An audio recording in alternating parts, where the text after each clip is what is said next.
Okay, so start करते हैं आज का lectures. This is the first lectures. Okay, नया चैप्टर स्टार्ट करेंगे, चैप्टर नंबर 8 ग्रेविटेशन। वैसे ये चैप्टर आपने 9th स्टैंडर्ड के अंदर पढ़ चुके होंगे, राइट। 9th स्टैंडर्ड में आपने बेसिक फंडामेंटल लॉ, उसके फॉर्मूलाज, उसके इफेक्ट, क्या क्या उसके एप्लीकेशन है, वर्क, मास के बारे में, आर्किमिडीज प्रिंसिपल, यानी कि बेसिक इंफॉर्मेशन आपने 9th स्टैंडर्ड में ले ली थी। लेकिन बच्चों जो 9th में सीखे उससे कई अलग टाइप का आपको 11th के अंदर आएगा। वैसे आपने देखा होगा उसका कॉन्सेप्ट, आपको इतना डिटेल्स के अंदर हम ग्रेविटेशन लॉ पढ़ाएंगे, यानी कि आप पढ़ोगे इस चैप्टर्स के अंदर इतना डिटेल्स के अंदर कि आपको ऐसा फील होगा कि ये जो 9th के अंदर पढ़े थे वो कुछ भी नहीं है। जनरली काफी सारे स्टूडेंट्स ऐसा मानते हैं कि न्यूटन्स ग्रेविटेशन, यानी कि न्यूटन्स, एप्पल गिरा और ये फॉर्मूला मिल गया, हाँ कि ना? यस और नो? ना। ऐसा ही मान रहे हैं जनरली 90% स्टूडेंट कि भाई एप्पल गिरा और न्यूटन्स ने लॉ बना दिया।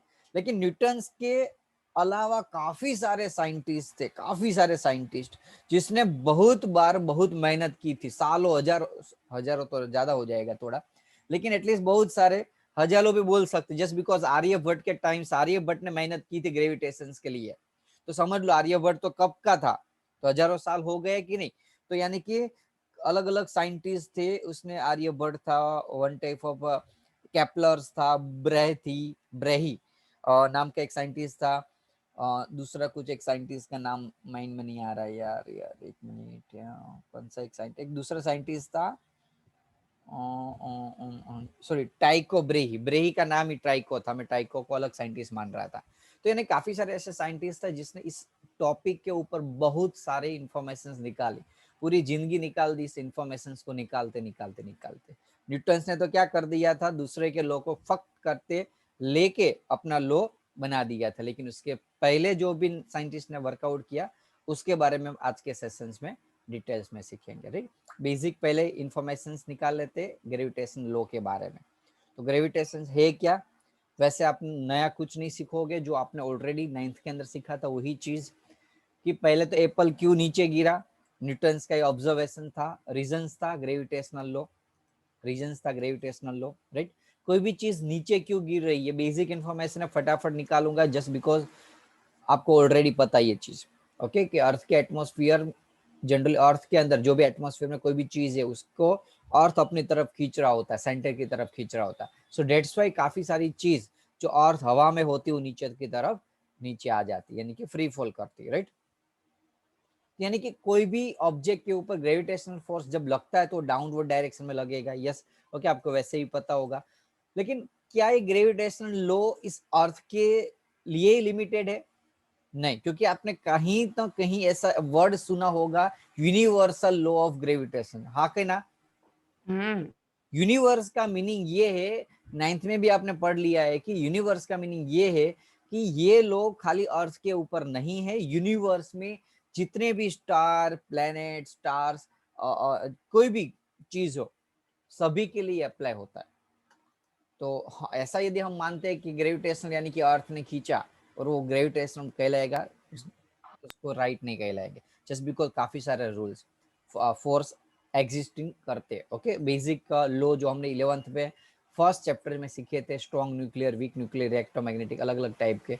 आज हम ये ग्रेविटेशनल फोर्स के बारे में डिटेल्स में सीखने वाले हैं। थोड़े से एग्जाम्पल है ग्रेविटेशनल लॉ के, जिसके ऊपर वर्कआउट ग्रेविटेशनल फोर्स लगता है और ये प्रोसेस होती रहती है। जैसे कि आर्टिफिशियल सैटेलाइट जो काम कर रहा होता है, रॉकेट का लॉन्चिंग, प्लैनेट के आसपास सन का घूमना, सॉरी, सन के आसपास प्लैनेट का घूमना, अर्थ के आसपास मून का घूमना, ये सारी बेसिक जो एक्टिविटीज हमारे रूटीन लाइफ के, यानी कि यूनिवर्स में जो आपको दिख रही है, वो सारी एक्टिविटीज के अंदर एक लो, एक फोर्स छुपा है, जो है ग्रेविटेशनल फोर्स। ओके, बोलो, ग्रेविटेशन में बेसिक फंडा तो क्लियर था ना, जो हमने इंफॉर्मेशन दी वो बेसिक इंफॉर्मेशन दी, ऑलरेडी आपको पता था। आज का सेशन हम अब यहाँ स्टार्ट करते हैं, study of planetary motion. Planetary motion यानी कि क्या, हमने ऑलरेडी अभी वही बताया कि ग्रेविटेशनल लॉ जो है वो यूनिवर्सल लॉ है। तो जो प्लैनेट के मोशन है उसके रिगार्डिंग पहले तो स्टडी हुई थी, ग्रेविटेशनल लॉ तो बाद में फाइंड हुआ, राइट। पहले जो फाइंड हुआ था वो प्लैनेटरी मोशन था। अलग अलग साइंटिस्ट ने उसके अंदर वर्कआउट किया था। एग्जामिनेशन पॉइंट ऑफ व्यू के हिसाब से शायद ये इम्पोर्टेंट इतना नहीं होगा आपके लिए, लेकिन बच्चों जनरल नॉलेज के लिए बहुत इंफॉर्मेशन आपको ये देगा। फर्स्ट, जियोसेंट्रिकल मॉडल, यानी कि जियोसेंट्रिक थियरी भी बोल सकते हैं, टोलेमी, ओके, टोलेमी, सॉरी थोड़ा प्रोनाउंसिएशन कॉम्प्लिकेटेड है लेकिन आप समझ लो। तो ये साइंटिस्ट ने 1968, यानी कि आप समझ लो कितने सालों पहले पुरानी बात है, जियोसेंट्रिक थियरी बताई थी। अब है क्या जियोसेंट्रिक थियरी, आपको पता ही होगा। जियोसेंट्रिक थियरी यानी कि पहले ऐसा मानते थे कि अर्थ ही सेंटर है और अर्थ के आसपास काफी सारी चीज, मून, सन, दूसरे प्लेनेट घूम रहे, था कि ना? हाँ सर। ओके, तो ये थियरी जो थी, ओके, उसके बाद आर्यभट्ट आए। अब आर्यभट्ट आपको पता है कि ये जनरली इंडियन एस्ट्रोनॉमर थे, शायद मैथमेटिशियन भी थे आर्यभट्ट, राइट? तो उसने हेलियोसेंट्रिक थियरी दी। अब हेलियोसेंट्रिक थियरी क्या है? हेलियोसेंट्रिक थियरी के अंदर सन को सेंटर में मानना है और उसके आसपास अर्थ और दूसरे प्लेनेट घूम रहे होते, ओके। तो ये दो थियरी थी। बाद में निकोलस कॉपरनिकस आया, उसने उसका, देखो आर्यभट्ट ने ना, पहले प्रॉब्लम क्या था पता है हमारे इंडिया के अंदर, जो भी इन्वेंशंस होते थे ना इन लोगों के थ्रू, ऋषि मुनि या एस्ट्रोनॉमर या दूसरे साइंटिस्ट भी, लो लेवल के साइंटिस्ट, वो इसके पैटर्न नहीं रजिस्टर करते थे। अब प्रॉब्लम ये हुआ कि पैटर्न ना होने की वजह से उसके बाद जिसने जो चीज फाइंड कर ली, आपको ना पता हो तो जो एरोप्लेन प्लेन है ना, वो एक्चुअली राइट ब्रदर ने फाइंड किया ही नहीं है। इंडिया के अंदर कोई एक बंदा था, उसने फाइंड किया था, लेकिन प्रॉब्लम ये था कि उसकी पैटर्न उसके नाम नहीं थी। राइट ब्रदर ने उसके ऊपर थोड़ा वर्कआउट किया, अच्छा मॉडल बनाया और पैटर्न रजिस्टर कर दी। तो यही सालों से हमारे एक नेगेटिव, यानी कि आप समझ लो कि क्यों हमें ये ग्रीक साइंटिस्ट के बारे में समझ पढ़ना पड़ता है। ये सारे साइंटिस्ट का मेन काम ही यही था कि जो भी थियरी या जो भी इन्वेंशन अलग अलग कंट्री के अंदर हुए थे ना, उसको थोड़ा मॉडिफाई करके अच्छे से रिप्रेजेंट करके उसके पैटर्न अपने नाम कर लेते थे। शायद इसीलिए केपलर्स, जो एक्चुअली शायद स्टूडेंट था टाइको ब्रे का, केपलर्स जो अब हम लो सीखने वाले अभी, वो स्टूडेंट जिसका था ना, यानी कि जो टीचर्स था ना, टीचर्स ने फाइंड हुई चीज स्टूडेंट्स ने अपने नाम कर दी और उसका लो नाम, उसका लो का नाम पड़ गया केपलर्स लो। जैसे काफी सारी चीज, जैसे कि आप शायद टेस्ला का भी आपको पता ही होगा, जो हुआ था उसके साथ भी ऐसे काफी सारी एक्टिविटीज हुई थी, राइट? तो उसके बारे में हम डिटेल में नहीं सीखेंगे क्योंकि वो हमारे सिलेबस का कॉन्सेप्ट नहीं है। दो चीज में ना, टाइको ब्रे, जो अभी मैंने बताया ना, टाइको ब्रे ही ने एक्चुअली ये जो हेलियोसेंट्रिक मॉडल था ना उसके बारे में बात की थी। पहली चीज में फिर भी बता रहा हूँ, आर्यभट्ट ने हेलियोसेंट्रिक थियरी के बारे में बताया था, यानी कि इसका मॉडल ये कहता था कि सन बीच में है, आसपास अर्थ और प्लैनेट घूम रहे। लेकिन उसने ये थियरी कहीं कोई बुक्स के अंदर खाली 2-3 लाइन के अंदर एक्सप्लेनेशन दिया था, डिटेल में बात शायद नहीं की थी। वो डिटेल में बात की थी कॉपरनिकस, निकोलस ने। उसके बाद आए टाइको ब्रे। टाइको ब्रे ने प्लानिटरी मोशन में सबसे बेसिक इंफॉर्मेशन थी वो दी। उसने बताया कि सन सेंटर में है, लेकिन जो सन सेंटर में है वो स्टेडी नहीं है। आगे के साइंटिस्ट ने एक चीज बता दी थी, वो स्टेडी है। इसने ये बताया कि स्टेडी नहीं है, वो भी घूम रहा है, राइट? तो ऐसे बेसिक थोड़े थोड़े थोड़े मॉडिफिकेशन होते होते होते प्लानिटरी मोशंस की जो थियरी वो आगे बढ़ते बढ़ते बढ़ते लास्ट केपलर्स के हाथ में आ गई। यानी कि इस थियरी का जन्मदाता तो कहीं और थे, लेकिन नाम केपलर्स का बन गया। आप मानोगे नहीं, केपलर्स इसका साइंटिस्ट था, सॉरी इसका स्टूडेंट था। केपलर्स टाइको ब्रेही का स्टूडेंट था, लेकिन टाइको ब्रेही ने जो चीज फाइंड की उसके लो केपलर्स के लो के नाम से जाने जाते हैं, जस्ट बिकॉज शायद पैटर्न नहीं रजिस्टर की होगी या थोड़ा मॉडिफिकेशन किया होगा केपलर्स ने, ओके। तो ये चीज बेसिक इंफॉर्मेशन जो प्लानिटरी मोशंस के अंदर सीखी जाती है, राइट? बेसिक इंफॉर्मेशन जस्ट देख लो आप, खाली एग्जाम के ओरिएंटेड नहीं, जस्ट जनरल नॉलेज के लिए मैं आपको बता रहा हूँ ये चीज कि टोलेमी ने जियोसेंट्रिक थियरी दी। जियोसेंट्रिक थियरी में अर्थ सेंटर में आसपास घूम रहे होते दूसरे प्लैनेट। उसके बाद आया जियोसेंट्रिक थियरी किसने दी बच्चों? Hello, Ptolemy. टोलेमी। शायद पी साइलेंट वर्ड है, टोलेमी वर्ड उसको प्रोनाउंस करते हैं। तो ये याद रखना है, दूसरा कुछ याद रखो ना याद रखो। दूसरा हेलियोसेंट्रिक थियरी दो साइंटिस्ट ने दी। एक तो इंडियन एस्ट्रोनॉमर था आर्यभट्ट, उसने रिसर्च के अंदर कहीं मेंशन किया हुआ था, और वही चीज वही थियरी को थोड़ा मॉडिफाई करके कोपरनिकस ने बताया था। ओके, 1 साल लग गए उसका मॉडिफिकेशंस के अंदर, 1000 साल सॉरी। बाद में ये दो थियरी जो हेलियोसेंट्रिक थियरी जो अभी हम मान रहे हैं कि सन सेंटर में और अर्थ प्लेनेट आसपास, अभी भी हम उसको एक्सेप्ट कर रहे हैं। फटाफट उसके कंपैरिजंस कर ले दोनों थियरी का। अर्थ सेंटर के अंदर है कौन सी थियरी में? जियोसेंट्रिक थियरी में। ओके बच्चों, और सन सेंटर में है हेलियोसेंट्रिक थियरी में। और planets revolve around the sun helio के अंदर, और all planet revolve around the earth. Okay, खाली ये चीज दो याद रखो, कंपेयर कर लो किसने साइंटिस्ट ने फाइंड किया था, शायद कहीं पूछ ले तो आप लिख सको। ओके, ड्रॉबैक यही था निकोलस कोपरनिकस का कि उसने क्या बताया था, जी हाँ नीचे लिखा है इस हिसाब से, कि sun was thought to be a fixed position at the centre. Sun was thought at the fixed positions in the centre. ये उसका ड्रॉबैक था बस, बाकी ऑलमोस्ट उसने सही बताया था। चलो, यदि ये थियरी के अंदर आपने क्लियर किया हो तो उसका आंसर बताओ। चलो, जियोसेंट्रिक थियरी किस? Ptolemy, right. और heliocentric theory? Copernicus. Okay, Copernicus. बाद में मॉडिफाई करके केप्लर्स ने उसके लॉ बनाए। देखो अभी तक जो समझाया और शायद टेक्स्ट बुक में, शायद इंट्रोडक्शंस के आगे के एक पैराग्राफ में जो दी हुई चीज है। ओके, अभी जो समझाने वाला हूँ बच्चों वो आईएमपी चीज है। तो केप्लर्स के लो सीखते हैं, उसमें सबसे पहले लो 3 लो दिए थे उसने। कितने?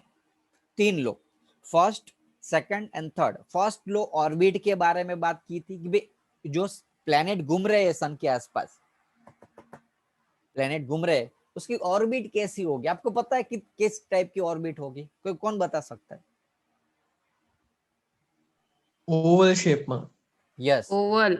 Yes, okay, very elliptical. Elliptical बोल सकते हो उसको। दूसरा लो था लो ऑफ एरिया। ये लो कुछ ऐसा बता रहा था कि जब दो इक्वल टाइम के लिए जब प्लैनेट घूम रहा होता है तो इक्वल टाइम 5 सेकंड में घुमा एक जगह से दूसरी जगह, डिटेल में बताऊंगा, डोंट वरी, खाली ओवरऑल व्यू बता रहा हूं आपको। 2 सेकंड, एक सेकंड में एक इक्वल एरिया कवर करता है, तो वो एरिया, इसलिए उसका नाम हुआ law of area. Okay, detail में सीखोगे तब सब कुछ पता चल जाएगा, अभी जस्ट इंट्रोडक्शन। और थर्ड लॉ था पीरियड, कि कितने टाइम पीरियड लगता है, इतना दूर है तो इतना टाइम है, इतना दूर है तो इतना टाइम है। समझ आ रहा है कि नहीं बच्चों 3 लॉ के बारे में? तो फर्स्ट लॉ हम सीखते हैं।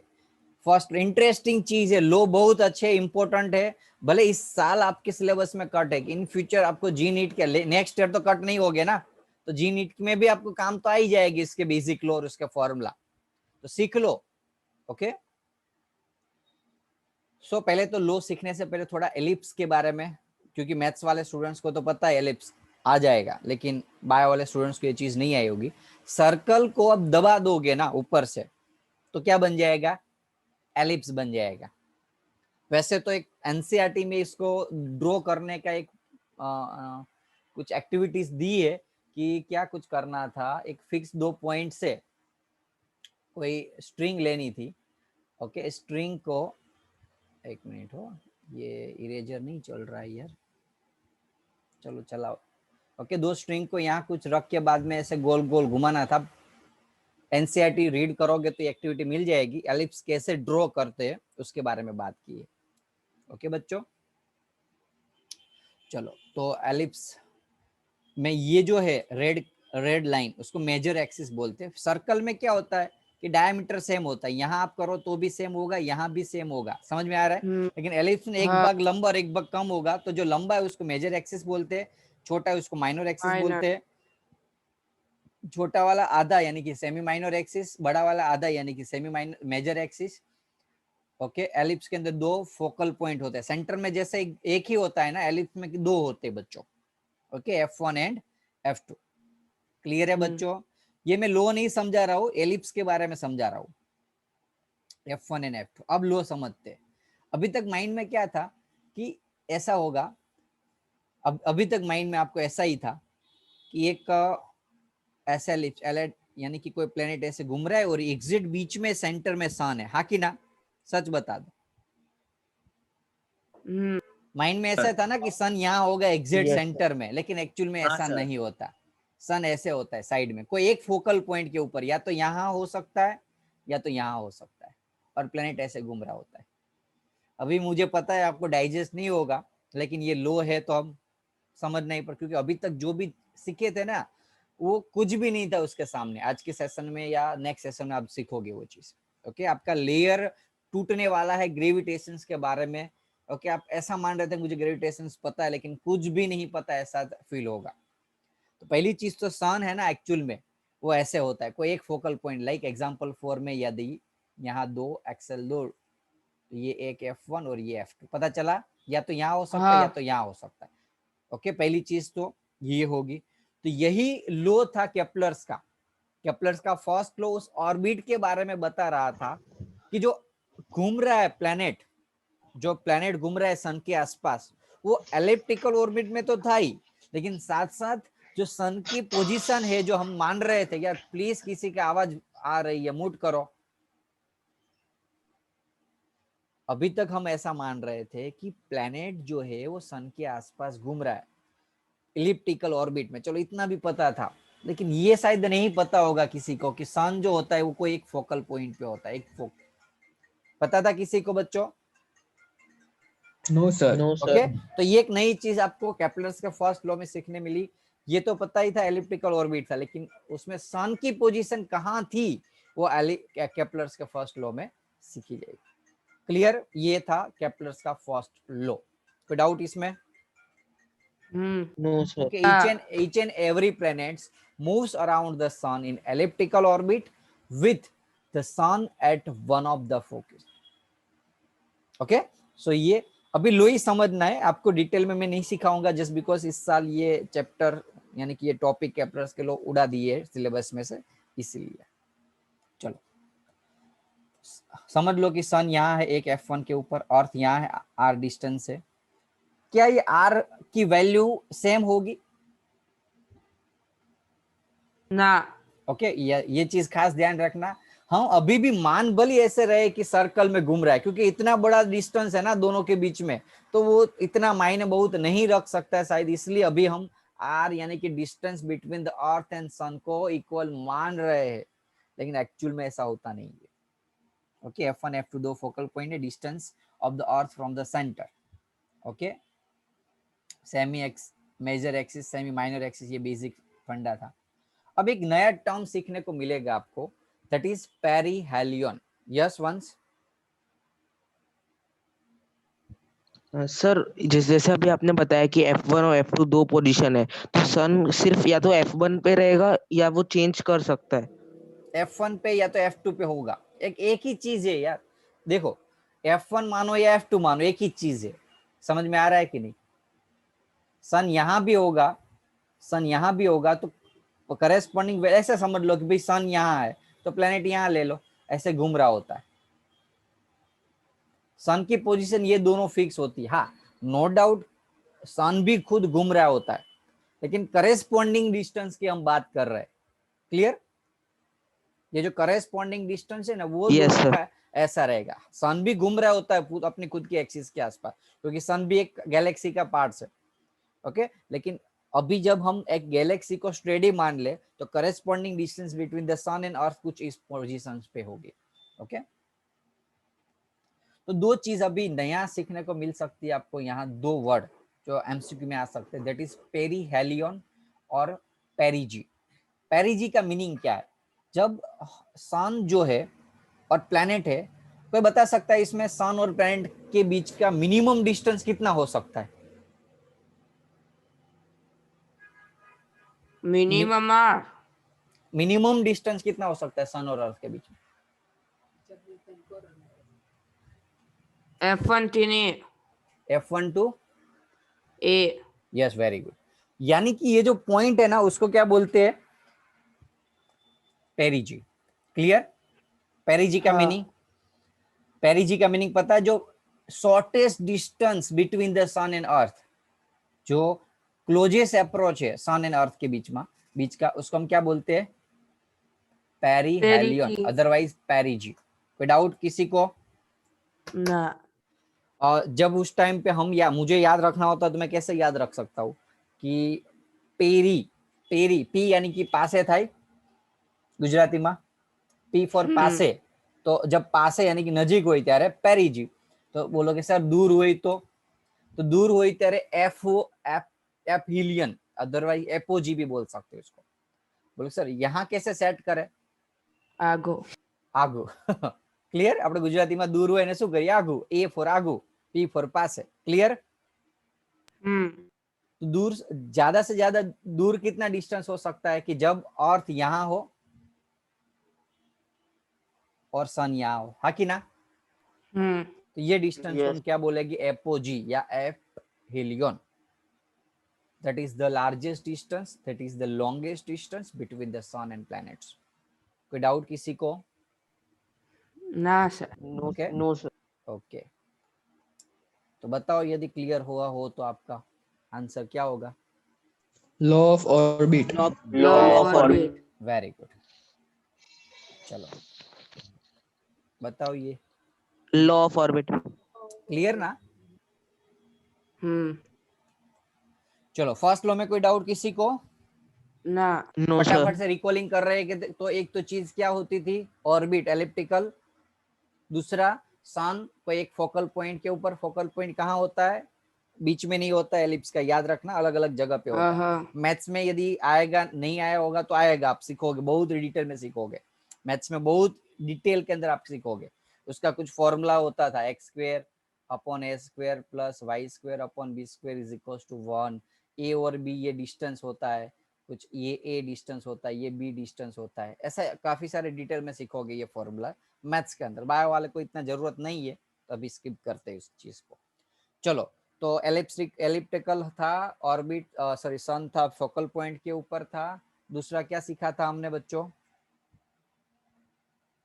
Minimum distance, maximum distance. Minimum distance को हम क्या बोलते थे? पेरिजी पेरिजी, पेरिजी। और दूर को एपोजी एपीजी, एपोजी। क्लियर ना? एपोजी।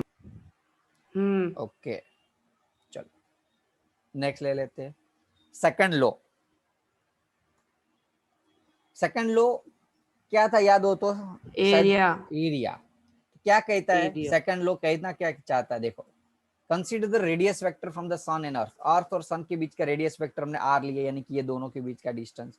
अभी इरेजर नहीं चल रहा है इसलिए ज्यादा मैं लिख नहीं रहा हूं, लेकिन समझ लेना आप। ओके एक मिनट हो, चलो कहाँ थे? Okay, sun and planet. अब अर्थ जो था पहले यहाँ था, अब यहाँ होके होके यहाँ आया, तो थोड़ा डिस्टेंस कवर किया थोड़े टाइम के लिए। ओके, अब it cover the area A1 with respect to sun. कितना एरिया कवर किया उसने? A1 area. सिमिलरली समझ लो कि अर्थ यहाँ था, उतने ही टाइम में यहां से यहां पहुंचने में समझ लो इसने 5 सेकंड लिया होगा यदि, तो सिमिलरली यहां से यहां पहुंचने में, यहां से यहां पहुंचने में कितना सेकंड लेना होना चाहिए? 5 सेकंड। 5 इक्वल टाइम लेना जरूरी है, ये खास याद रख लेना, इक्वल टाइम। तो यदि A1 एरिया कवर किया 5 सेकंड में यहां से यहां, तो सिमिलरली 5 सेकंड में यहां से यहां इसने A2 एरिया कवर किया। तो सेकंड लॉ ये कहता है ये जो एरिया कवर हुआ ना इन यूनिट टाइम, वो इक्वल होगा, यानी कि A1 और A2 कितना होगा बच्चों? सेम होगा। कोई डाउट इसमें?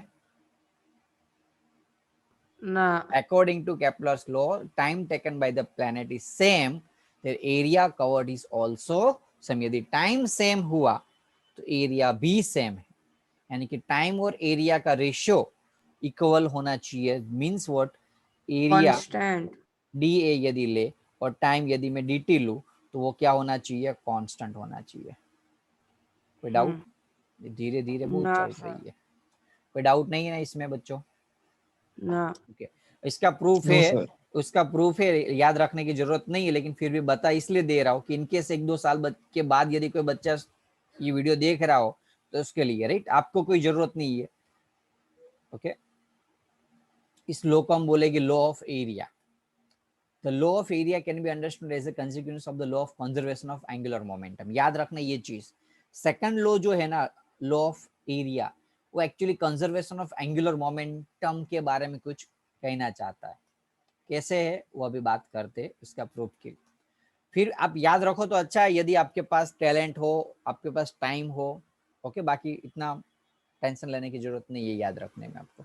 चलो, पैम्पलेट में भी मैंने आपको ये डेरिवेशंस करके दिया हुआ है। चलो तो एक मिनट हो। तो यहां से यहां प्लेनेट और ये अर्थ यहां से यहां जाएगा थोड़े डिस्टेंस के लिए। अब थोड़ा डिस्टेंस लेना, delta theta delta T time, यानी कि 0.001 सेकंड। भले ये मैंने बताया ज्यादा है लेकिन बहुत कम होगा। समझ में आ रहा है? शायद ये यहाँ भी हो सकता है, लेकिन यहाँ में यदि बताऊंगा तो बीच के जो टर्म्स है वो अच्छे से नहीं दिखा पाऊंगा, इसलिए ये बड़ा लंबा बनाया हुआ है। डेल्टा टी यानी कि बहुत कम टाइम में। कम टाइम लेने का रीजन ये है कि मुझे काव भाग नहीं लेना है, मुझे कोई स्ट्रेट भाग लेना है, क्योंकि मुझे ट्राइंगल बनाना था। ओके, अरे यार हाँ। थोड़ा अच्छे से चल नहीं रहा है, इसलिए आप समझ लेना। चलो, तो यहां से यहां पहुंचा ए से बी तक, तो कितना डिस्टेंस कवर करेगा कोई बता सकता है? यदि रेडियस आर हो, थीटा एंगल हो, तो कोई बता सकता है कितना कवर करेगा? ये ए से बी तक का डिस्टेंस कितना होगा? R into theta. R. Very good. Formula कौन सा है? Theta is equals to R. R R का का अपन अपॉन रेडियस। रेडियस। तो आर चाहिए तो आर यानी कि theta into radius, theta radius. Into radius R. कोई डाउट बच्चों? ना। समझ लो, यहां से यहां गया तो ये एरिया कितना होगा? एरिया कितना कवर होगा बच्चों? बोलो। R theta. Delta R A. theta. R theta नहीं होगा ना, ये तो डिस्टेंस बता रहे हो आर थीटा। तो बच्चों ये पूरा एरिया में पूछ रहा हूं आपको। समझ लो मैं इसको ट्राइंगल लू, क्योंकि छोटा डिस्टेंस है तो जनरली स्ट्रेट लाइन बन जाएगी छोटे टाइम के लिए। Half base height. Half base into height. Area कितना कवर हुआ? डी ए जितना। हाफ बेस कितना है? बेस यानी कि R R theta. Theta. Height यानी कि डी ए। अब मुझे टाइम सेम लेना है तो दोनों साइड में क्या कर दूंगा? डी टी डिवाइड कर दूंगा। Half R are R square delta theta upon delta T. बोलो, पता चला बच्चों? हेलो, हाँ सर. ना बोलो यार। एरिया यानी कि हाफ बेस इंटू हाइट का मैंने फॉर्मूला लिया, half base into height. Okay, repeat कर रहा हूँ, चलो कोई बात नहीं। यहां से सर ए हाइट से आर के देता है। ये हाइट ही हुई ना बेटा, ये डिस्टेंस सेम ही होगा ना हर पॉइंट पे। अलग आसन है। अच्छा नानू ले तो थे क्या? अभी हमने पहली चीज तो ये है ना, प्रूफ जो मैं कर रहा हूँ ना उसमें क्योंकि एनसीईआरटी में शायद तो दिया है, हाँ दिया है। एनसीईआरटी में भी यही चीजें मुझे भी पता है, मैं गलत लेके प्रूफ कर रहा हूँ, लेकिन क्या प्रॉब्लम ये है कि हर एक बुक्स के अंदर यही चीज बताई हुई है कि सर्कल बताया हुआ है। समझ में आया? ये जो ऑर्बिट है ना उसको सर्कल मान के वो प्रूव कर रहे हैं भी सन बीच में है, वो एक्चुअली है नहीं, हमें भी पता है, लेकिन जो प्रूफ दिया हुआ है, प्रूफ वो सर्कल मान के प्रूफ दिया हुआ है। So that's why I have to prove same way जो टेक्स्ट बुक में और दूसरी बुक्स में दिया हुआ है। यदि चाहिए तो दूसरा एक प्रूफ है, 100% श्योर नहीं हूँ कि ऐसे होगा कि नहीं होगा, लेकिन मैथ्स का यूज करके दूसरी मेथड से शायद प्रूफ हो सकता है, लेकिन आपको इतना डिटेल में जाने की जरूरत नहीं है। जस्ट बिकॉज वैसे लो भी कट है तो प्रूफ तो कहाँ से आ गए? ओके, एचसी वर्मा में भी मैंने देखा, आज अभी पैम्पलेट लिख रहा था, एचसी वर्मा में भी प्रूफ नहीं दिया हुआ है तो इतना डिटेल्स में जाने की आपको वैसे जरूरत नहीं है। चलो, D theta by d T क्या कहलाएगा बच्चों? ओमेगा। हाँ ना बोलो। हाँ। जिसको ये समझ में ना आए वो टेंशन मत लेना, एक्स्ट्रा चीज ही है। दोनों साइड में एम एम से मल्टीप्लाई कर देता हूं। ओके, क्या कर देता हूं? एम एम से multiply. Angular momentum is equal to क्या था बच्चों? आई ओमेगा था, याद हो तो। हाँ। आई यानी कि एम आर स्क्वेयर था। हाँ। तो m r omega, m r square omega की जगह में क्या लिख सकता हूं? एल। एल लिख सकता हूं। हम्म। एल बाई 2m हो गया बच्चों, हो गया प्रूफ। एल और 2m कांस्टेंट टर्म, क्योंकि एंगुलर मोमेंटम कंजर्व होगा ना यहाँ, that's why D A upon D T क्या मिला आपको? कांस्टेंट मिला। कितना मिला? L by 2m, L upon 2m, जिसको हम बोलेंगे law of angular conservation. Linear conservation नहीं हुआ, ध्यान रखो बच्चों, एंगुलर कंजर्वेशन हुआ है यहाँ। लीनियर कंजर्वेशन नहीं हुआ, एंगुलर कंजर्वेशन हुआ है। उसका भी एक रीजन है, मैं आपको बताता हूं कैसे हुआ ये चीज तो पता चल गई ना बच्चों। D A by d T constant कैसे आया? L by 2m। हेलो, ध्यान रखो फिर से, मैंने एरिया लिया d a, half base height r are r square delta theta, d t दोनों साइड डिवाइड किया, d theta by d t को ओमेगा लिया, एम एम मल्टीप्लाई डिवाइड किया, एम आर स्क्वायर ओमेगा की जगह मैंने एल एंगुलर मोमेंटम एल लिया। देखो बच्चों, आगे के चैप्टर जिसको नहीं क्लियर हो गए ना रोटेशनल मोशन, उसको आगे के चैप्टर में नहीं समझ में आएगा। इट्स योर फॉल्ट यदि आपने एंगुलर मोमेंटम नहीं पता है। ओके, तो एल लिया, नीचे 2m, एल बाई 2m यानी कि कांस्टेंट, हो गया प्रूफ। कोई डाउट बच्चों इसके अंदर? ना। पक्का ना यार? धीरे से आ नहीं, अच्छे से आ बोलो, यदि क्लियर ना हो तो हाँ सर। बता दो। हाँ बस। दूसरी चीज जो अभी मैं बता रहा था कि एल कांस्टेंट क्यों है, एल का रीजन क्या है कांस्टेंट होने का? रीजन ये है कि फोर्स है ना यहाँ, फोर्स, फोर्स का फॉर्मूला क्या था? वैसे इतनी डिटेल में जाने की आपको जरूरत तो नहीं पड़ेगी, एक मिनट हो। फोर्स का फॉर्मूला था एम इंटू ए। देखो, जितना फोर्स ये लगाएगा प्लेनेट के ऊपर सेंट्रिपिटल, इतना ही फोर्स ग्रेविटेशनल फोर्स लगेगा, यानी कि नेट फोर्स 0 हो जाएगा बच्चों। नेट फोर्स 0 यानी कि एक्सेलरेशन कांस्टेंट हुआ। नहीं, एक्सेलरेशन